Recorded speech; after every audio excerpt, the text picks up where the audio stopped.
All right, all right. I have no idea whether I'm actually streaming, but I'm just going to keep talking and assume that it works. Welcome, everybody, to DCTV.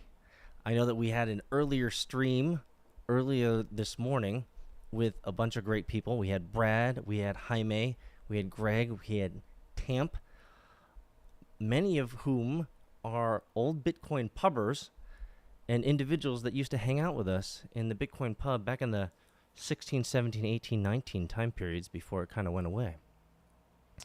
And so now we're bringing DCTV back.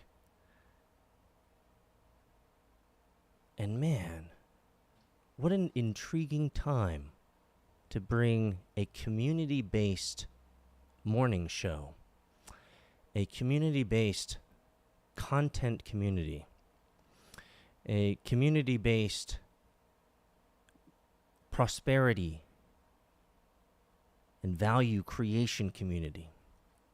What can be created from something like this? What can be created with people who love Bitcoin, cryptocurrency, financial markets, individual sovereignty, financial prosperity? What can you do with lots of people who are all interested in this exact same thing? I think it's a recipe for amazing to happen. And I'm excited. I'm absolutely excited to see where it goes and where it grows and what happens from all of it. Now, some of you guys might not know who I am. My name is Peter Saddington, and I am a cryptocurrency enthusiast, entrepreneur, and operator in the cryptocurrency space, and have been ever since I invested in Bitcoin all the way back in November of 2011. Now, to keep a story short, it was just a lucky thing. I came across an article that got me intrigued in this digital currency and this digital currency world. And I got intrigued enough to get into it. And interestingly enough, back then, you can actually buy Bitcoin using PayPal. And the reason is because PayPal, well, the value of Bitcoin was basically nothing. And so it was no great risk for PayPal to exchange fiat money for this digital asset called Bitcoin. And if I remember correctly, I think there were even legitimate Bitcoin sales on eBay during that time as well. And so I've been building in the cryptocurrency space for a grand while. And while I've been in the cryptocurrency space, I've met so many interesting people, amazing people out there in the cryptocurrency community from all walks of life, mind you.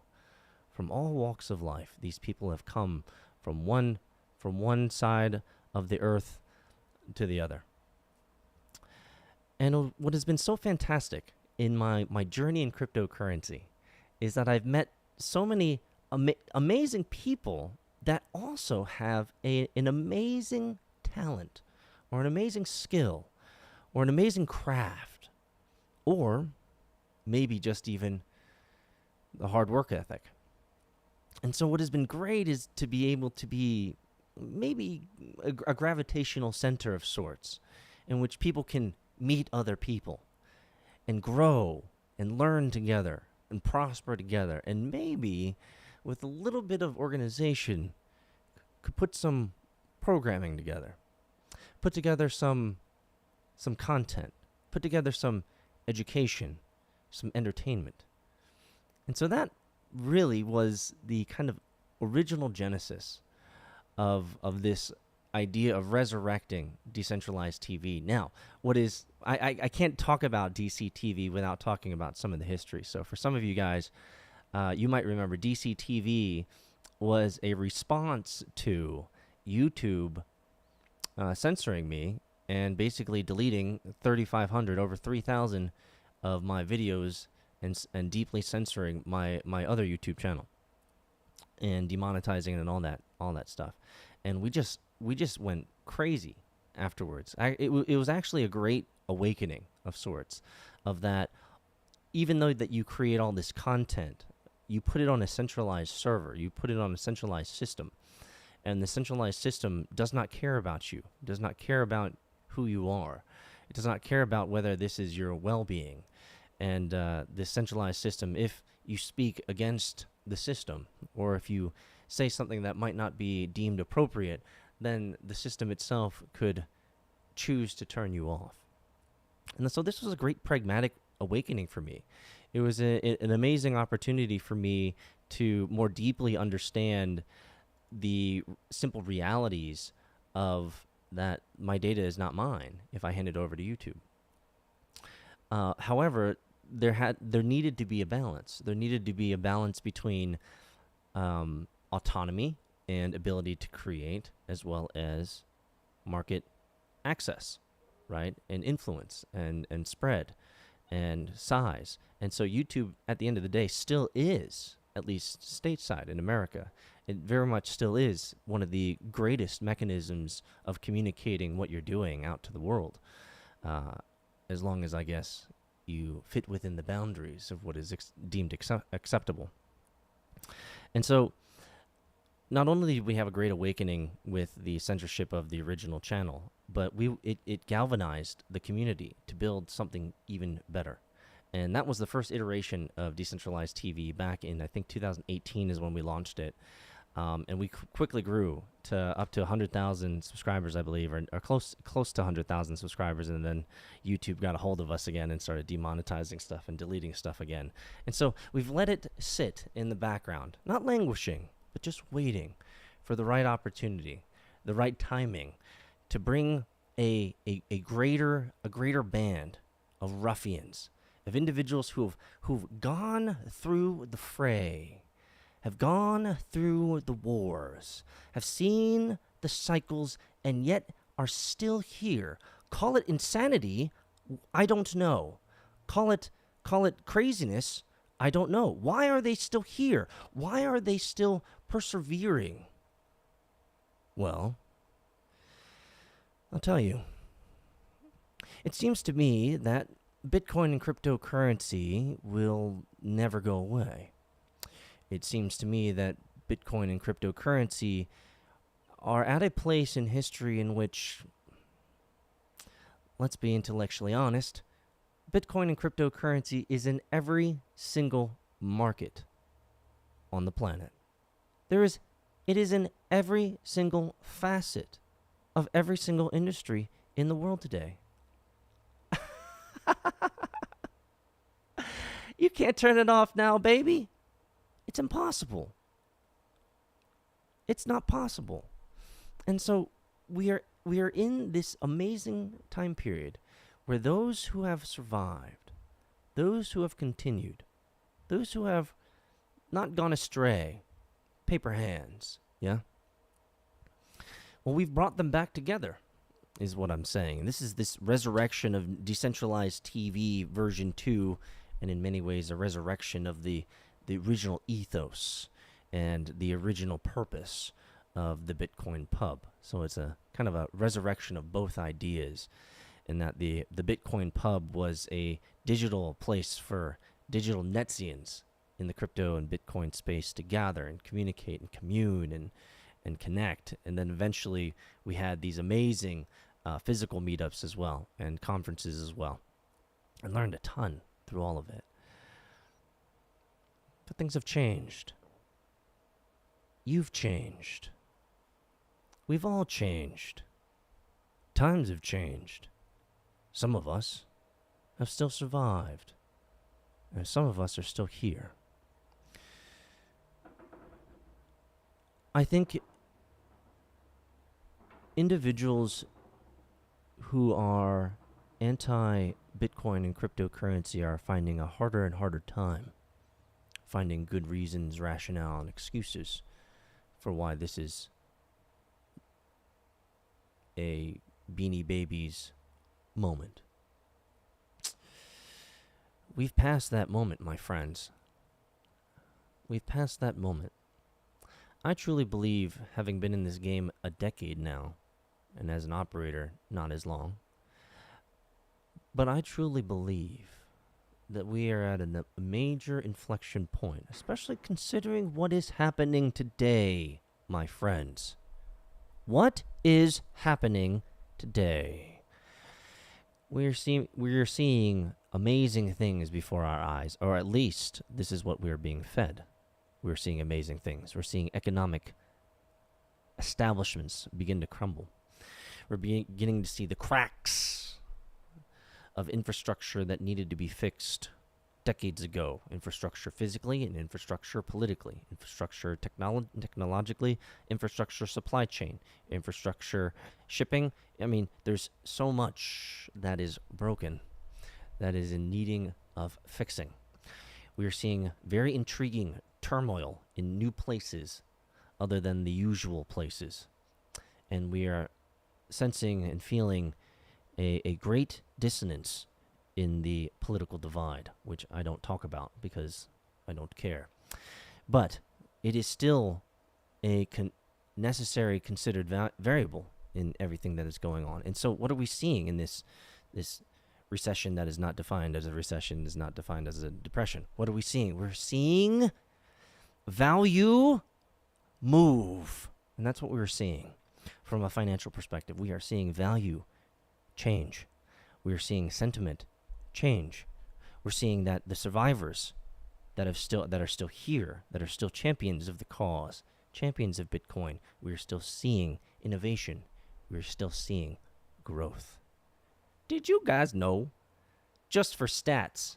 Come on, guys. You think I don't know this? Just for stats. 10 years in? Come on, guys. 180,000% gains on that Busy Beat.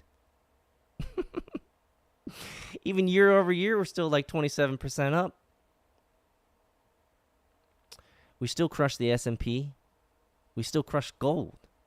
Actually, in the last decade, if you invested in gold, you would have actually, due to inflation, you would have actually lost money. And so what we have is we have this amazing economic global shiftings that are happening. And yet there is this monetary asset, this policy, this monetary idea continue to survive and flourish and grow. And by the way, long-term speculation clearly shows, in my estimation, amazing returns over the long run for the Bitcoin asset. And so we've given out the call. I hope some of you have seen the most recent video coming out of episode 3 of METAFI, and individuals have answered the call, and we're trying something new, an experiment of sorts. And DCTV is going to be a big part of that. It's going to be something grander than anything that we've done before. And probably the reason is because I'm not going to be doing it. I'm leaving it to more capable hands and a group of individuals and hustlers and grinders who want to make it something amazing. And so the invitation out there for everyone who watches this, and I'd love for you to share. Go to themetafi.co, sign up, jump on the newsletter, go to @HelloMetafi on that Twitter, on that Twitch, on that Instagrams. We're everywhere, guys. We're starting something new. We're trying something new, and we want to go bigger with the community this time. We want to invite you in to co-build something real, something amazing, something beyond what we were able to even conceive of before. And we have such great people as our hosts. We have Brad Smith from Own the Chaos. He's helping facilitate and guide and lead this game. And we have Jaime, who is old Bitcoin pubber and amazing father, amazing dad, and amazing operator in the operations infrastructure space, Bitcoin mining. We have Greg, who knows everything about data centers and security of and operationalizing them. There's a lot to learn there, too. And we have Anne Temporello. Well, She knows all about that CBD, and she knows all about building communities and building operations, and she's a startup entrepreneur. We have a great team. We have a great team of individuals who are going to be producing amazing educational experiences and entertaining experiences and call to actions and opportunities to engage and opportunities to come in and opportunities to grow, to connect, to prosper.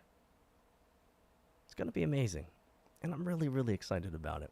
So guys, what is DCTV all about? Is a resurrection of community in this new wave during this intriguing time of tension in the world where Bitcoin has still survived and being innovated on. And so what do we want at DCTV? We want to bring in the newbies, the green beans, the ones who've just now, once again, heard of this thing called Bizity Beat and cryptocurrency. And we want to invite them in to a journey to learn about how to get in this game, how to learn about Bitcoin, how to learn about trading, investing, DCAing, learning about community, learning about mining, learning about hardware wallets, learning about staking, maybe even going off the deep edge and the deep end and go into the whole, well, you don't want to go into margin. I was going to say margin. You don't want to do that nonsense. Don't do that shit. We've all tried it once and got our asses handed to us. And so there's a lot to learn. There's a lot that we can grow and do together and profit together, baby. That's why we're here. Come on now. So I'm excited for DCTV Resurrection Day. I'll pop in now and again. This is fun. See you in Discord, MetaFam.